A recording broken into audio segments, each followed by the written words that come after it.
안녕하세요. 저는 70살 황정숙입니다. 평생 우체국에서 근무하다 정년퇴직하고 지금은 연금으로 혼자 살고 있어요. 33년 동안 우체국에서 일하다 보니 국민연금 110만 원을 받고 있습니다. 남편은 제가 56살 때 갑작스러운 뇌출혈로 세상을 떠났고 그 후로 계속 혼자 살고 있어요. 제 이야기를 시작하기 전에 먼저 말씀드릴게요. 제가 오늘 제 경험을 나누는 이유는 나이 들어 혼자 사는 것이 어떤 의미인지, 특히 아무도 없을 때 위급 상황이 생기면 얼마나 무서운지 알려드리고 싶어서예요. 사실 저는 철저하게 준비했다고 생각했어요. 회사에 다닐 때부터 노후를 위해 돈을 모았고 아파트 한 채도 장만했으니까요. 그런데 막상 퇴직하고 나니 생각보다 많은 변수가 있더라고요. 특히 혼자 사는 노인으로서 마주하게 되는 문제들이요. 우체국에서 일할 때는 제가 책임자였어요. 작은 동네 우체국이라 직원이 서너 명뿐이었지만 마지막 15년은 국장으로 일했죠. 업무가 많았지만 사람들과 소통하는 게 좋았어요. 우체국에 오시는 동네 어르신들과 대화하는 시간이 특히 즐거웠죠. 그러다 66살에 정년퇴직을 했어요. 그때만 해도 기분이 좋았어요. 드디어 여유롭게 살 수 있겠다 싶었거든요. 퇴직금으로 2억 1천만 원을 받았고 국민연금도 110만 원씩 나오니 괜찮겠다 싶었어요. 퇴직하고 처음 1년은 정말 행복했어요. 그동안 못했던 여행도 다니고 친구들도 만나고 도자기 교실에도 다니면서 취미생활을 즐겼죠. 남편이 일찍 떠난 후 혼자 살다 보니 자유롭게 시간을 보낼 수 있었어요. 아이들도 모두 결혼해서 각자의 가정을 꾸리고 있었고요. 아들은 멀리 캐나다에 이민을 갔고 딸은 남편 직장 때문에 부산에 살고 있어요. 서울에 있는 제 아파트에서 혼자 지내는 게 쉽진 않았지만 그래도 익숙해져 있었죠. 그런데 예상치 못한 일이 벌어지기 시작했어요. 먼저 퇴직 후 3년째 되던 해에 허리 디스크가 심하게 재발했어요. 예전에도 한 번 있었지만 그때는 바로 회복이 됐거든요. 그런데 이번에는 달랐어요. 나이가 들다 보니 회복이 더뎠고 통증도 심해서 2달 넘게 제대로 움직이지 못했어요. 그 기간에 약값과 병원비로 꽤 많은 돈이 나갔어요. MRI 촬영하고 물리치료 받고 침 맞고 한 달에 의료비만 60만 원 가까이 들었죠. 다행히 국민연금이 있어서 생활은 할 수 있었지만 여유 있게 쓰던 돈을 절약해야 했어요. 그리고 디스크 때문에 취미생활도 많이 포기해야 했고요. 도자기 교실에는 더 이상 갈 수 없게 됐어요. 허리를 구부리는 동작이 너무 아팠거든요. 친구들과 만남도 줄었어요. 외출하는 것 자체가 힘들었으니까요. 그러다 69살 때 정말 무서운 일을 겪었어요. 그날은 평소와 다름없이 아침에 일어나 아침 식사를 하고 있었어요. 갑자기 가슴이 답답하고 숨이 잘 안 쉬어지더라고요. 처음에는 소화가 안 되나 싶었는데 점점 증상이 심해졌어요. 왼쪽 팔까지 저리고 아파오는 것을 느끼면서 이게 심장에 문제가 생긴 것 같다는 생각이 들었어요. 급하게 119에 전화를 했어요. 그런데 구급차가 오기까지 10분 정도 걸린다고 하더라고요. 그 10분이 제 인생에서 가장 긴 시간이었어요. 혼자 집에 누워 있는데 점점 의식이 흐려지는 느낌이 들었어요. 만약 내가 여기서 쓰러져 의식을 잃으면 어떻게 될까? 그런 생각이 들자 정말 무서웠어요. 남편처럼 갑자기 뇌출혈로 쓰러져 아무도 모르게 죽는 건 아닐까 하는 공포가 엄습했어요. 다행히 구급대원들이 도착해서 저를 병원으로 옮겨주었고 진단 결과 협심증이라고 했어요.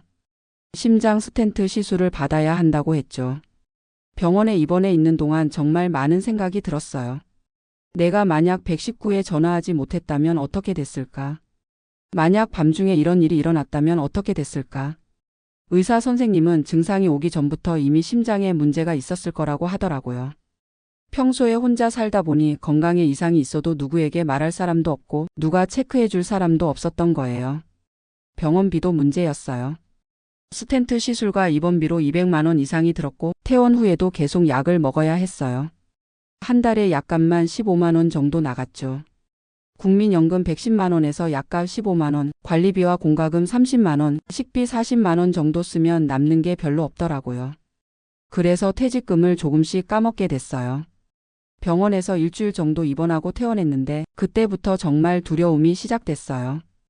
혼자 집에 있는 게 무서웠어요. 밤에 자다가 또 그런 증상이 오면 어떡하나, 이번에는 119에 전화도 못하고 쓰러지면 어떡하나, 그런 생각이 계속 들었어요. 잠도 제대로 못 자고 작은 가슴 통증에도 놀라서 병원에 갔다가 오기도 했죠. 그때 아들에게 전화해서 상황을 설명했더니 캐나다에서 자기가 살고 있는 곳으로 오라고 했어요. 손자도 볼 수 있고 의료 시스템도 좋다고요. 하지만 저는 망설였어요. 평생 살아온 한국을 떠나 낯선 땅에서 새 출발하는 게 두려웠어요. 게다가 영어도 못하고 친구들도 다 한국에 있고 아들 가족에게 부담이 될까봐 걱정도 됐어요.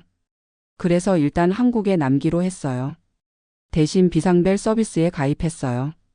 집에 비상벨을 설치해서 문제가 생기면 누를 수 있게요. 한 달에 5만 원 정도 드는 서비스였는데 그래도 마음의 안정을 위해 필요하다고 생각했어요. 그리고 동네 복지관에도 등록했어요. 혼자 사는 어르신들을 위한 프로그램이 있다고 해서요. 일주일에 2번 사회복지사 선생님이 집에 전화해서 안부를 묻는 서비스였어요. 그런데 이것만으로는 부족함을 느꼈어요. 전화는 잘 받아야 하니까요. 만약 제가 쓰러져 있다면 전화를 못 받을 테고 그럼 그 선생님이 바로 조치를 취해줄 수 있을지도 불확실했어요. 그래서 결국 딸에게 연락했어요. 부산에 사는 딸에게 서울로 올라와서 같이 살자고 제안했죠. 하지만 딸은 남편 직장 때문에 쉽게 서울로 올 수 없다고 했어요. 대신 저보고 부산으로 오라고 했죠. 부산에는 가본 적이 없었지만 그래도 딸 가족과 가까이 있으면 안심이 될 것 같았어요. 고민 끝에 서울 아파트를 월세 놓고 부산으로 내려가기로 했어요. 서울 아파트는 다행히 역세권이라 월세가 100만 원 정도 나왔어요. 그래서 국민연금 110만 원에 월세 100만 원까지 해서 210만 원으로 부산에서 살게 됐어요. 딸의 집에서 지내기는 좀 그래서 딸네 집 근처에 작은 빌라를 월세로 구했어요. 보증금 1,000만 원에 월세 45만 원이었어요. 적은 돈은 아니었지만 안전을 위해서는 필요한 투자라고 생각했어요. 부산으로 이사하고 나니 안정이 많이 됐어요. 딸이 일주일에 2-3번 들러서 살펴주고 필요한 것도 사다 주고 병원에도 같이 가주고 했으니까요. 그리고 딸 덕분에 새로운 친구들도 사귀게 됐어요. 딸이 소개해준 동네 복지관에 다니면서 요가 수업도 듣고 노래 교실도 다니게 됐거든요. 그곳에서 또래 친구들을 만나 수다도 떨고 같이 점심도 먹고 하면서 외로움도 많이 줄었어요. 그런데 부산에서의 생활도 쉽지만은 않았어요. 딸 가족이 근처에 산다고 해도 매일 볼 수는 없었고 아무래도 사위가 부담스러워하는 것 같았어요. 그리고 서울에서 살던 때처럼 단골 병원이나 친한 이웃도 없었어요. 또 하나 문제는 생각보다 생활비가 많이 든다는 거였어요. 월세 45만 원, 관리비와 공과금 20만 원, 식비 40만 원, 의료비 20만 원 정도 들고 잡비까지 하면 한 달에 150만 원은 써야 했어요. 연금 110만 원에 서울 월세 100만 원에서 210만 원 수입이 있었지만 그래도 매달 조금씩 퇴직금을 까먹을 수밖에 없었어요. 처음에는 이 정도면 괜찮겠지 싶었는데 점점 걱정이 되더라고요. 내가 80살, 90살까지 살면 돈이 부족하지 않을까 하는 걱정이요. 그래서 작은 일자리라도 구해볼까 생각했어요. 하지만 69살에 심장질환이 있는 노인을 쓰려는 곳은 없더라고요. 복지관에서 소개해준 노인 일자리는 월 27만 원 정도를 준다고 했지만 그것도 체력이 좋아야 할 수 있는 일이었어요. 공원에서 쓰레기를 줍거나 아이들 등하교를 돕는 일이었는데 제 건강 상태로는 힘들 것 같았어요. 그래서 복지사 선생님과 상담을 했어요. 그랬더니 기초연금을 신청해 보라고 하더라고요. 국민연금이 110만 원이라 기초연금은 많이 받지 못한다고 했지만 그래도 조금이라도 받으면 도움이 될 것 같아서 신청했어요. 결과적으로 기초연금을 8만 원 받게 됐어요. 많은 금액은 아니지만 그래도 도움이 됐죠. 그렇게 부산에서 1년을 살았는데 또 한 번의 위기가 찾아왔어요. 어느 날 아침 화장실에 가다가 넘어져서 엉덩이 뼈를 다쳤어요. 요양병원에 열흘 정도 입원했는데 그때 많은 생각을 했어요. 내가 앞으로 더 나이가 들면 어떻게 될까? 지금도 이렇게 아프고 힘든데 자식들에게 짐이 되는 건 아닐까? 그런 생각들이요. 병원에 입원해 있는 동안 같은 병실에 계신 80대 할머니를 봤어요. 그분은 뇌출혈로 쓰러지신 후 반신마비가 왔는데 자녀들이 번갈아가며 병원에 와서 돌봐주고 계셨어요. 저도 나중에 그렇게 되면 어떡하나 하는 생각이 들었어요. 딸이 저를 돌봐주겠지만 그러면 딸의 인생은 어떻게 되는 걸까? 그런 생각을 하니 마음이 아팠어요. 그래서 태어나고 나서 바로 실버타운에 대해 알아보기 시작했어요.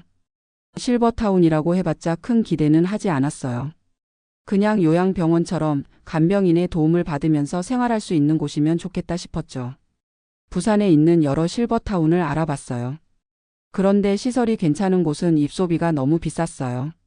보통 입소비가 3억 원에서 5억 원 정도 하고 월 생활비도 150만 원에서 200만 원 정도 들었어요. 제 형편으로는 도저히 감당할 수 없는 금액이었죠.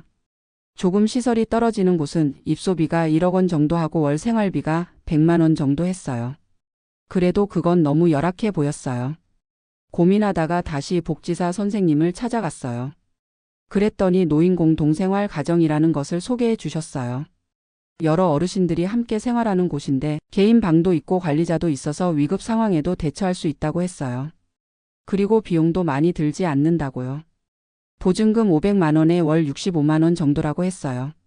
그곳을 방문해 보니 생각보다 괜찮아 보였어요. 개인 방은 작았지만 깨끗했고 공용 공간도 넓고 아늑했어요. 같이 생활하는 어르신들도 친절해 보였고요. 고민 끝에 노인공동생활 가정으로 이사하기로 했어요. 두 번의 위기를 겪으면서 혼자 사는 것의 위험성을 절실히 느꼈기 때문이에요. 딸도 저의 결정을 지지해 주었어요.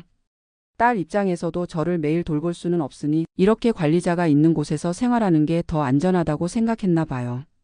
그렇게 70살이 되던 해에 노인공동생활 가정으로 이사했어요. 처음에는 적응하기 어려웠어요.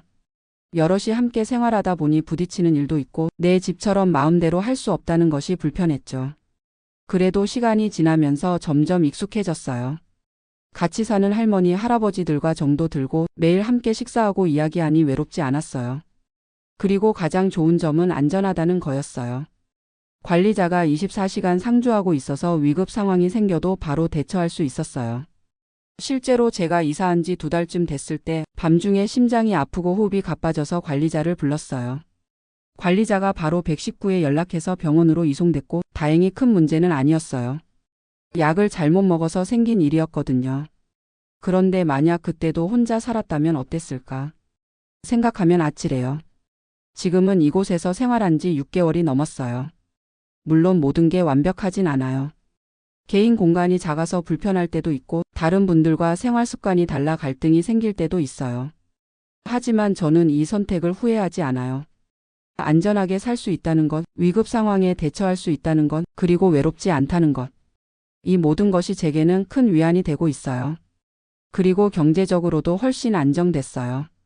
월세 65만 원, 개인 생활비 30만 원 정도면 충분히 살 수 있으니까요. 국민연금 110만 원에 기초연금 8만 원, 서울 아파트 월세 100만 원까지 해서 한 달에 218만 원의 수입이 있으니 매달 100만 원 정도는 저축할 수 있어요. 이제는 퇴직금을 까먹지 않아도 되니 마음이 한결 놓였어요. 이런 제 경험을 통해 드리고 싶은 말씀은 노후에 중요한 건 돈만이 아니라는 거예요. 물론 경제적 준비는 필수예요. 하지만 그것만으로는 부족해요. 건강, 안전, 그리고 정서적 안정. 이 모든 것이 균형을 이뤄야 행복한 노후를 보낼 수 있다고 생각해요. 특히 혼자 사는 노인이라면 안전망을 꼭 마련해 두세요. 가족이 가까이 있으면 좋겠지만 그렇지 못하다면 다른 대안을 찾아야 해요. 저처럼 노인공동생활 가정이나 실버타운을 알아보는 것도 좋은 방법이고 아니면 지역복지관이나 주민센터의 도움을 받는 것도 좋아요. 그리고 가장 중요한 것은 외로움을 이겨내는 것이에요. 외로움은 건강에도 좋지 않고 삶의 질도 떨어뜨리니까요. 저는 지금 함께 생활하는 분들과 친구가 되어 외로움을 많이 극복했어요. 매일 아침 함께 라디오 체조를 하고 오후에는 같이 산책을 하거나 TV를 보면서 이야기를 나눠요. 가끔은 다 같이 근처 시장에 가서 장도 보고 맛있는 것도 먹어요.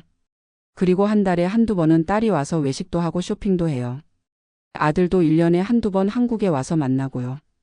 이렇게 생활하다 보니 예전보다 훨씬 행복해요. 제가 걱정했던 외로움과 안전 문제가 많이 해결됐거든요. 물론 가끔은 내 집이 그리울 때도 있어요. 마음대로 요리하고 TV도 내가 보고 싶은 프로그램만 보고 그런 자유로움이 그리울 때가 있죠. 하지만 그보다 더 중요한 건 안전하게 살 수 있다는 거예요. 혼자 살 때는 항상 두려움이 있었거든요. 내가 쓰러지면 누가 발견할까? 내가 아프면 누가 병원에 데려갈까? 그런 걱정이요.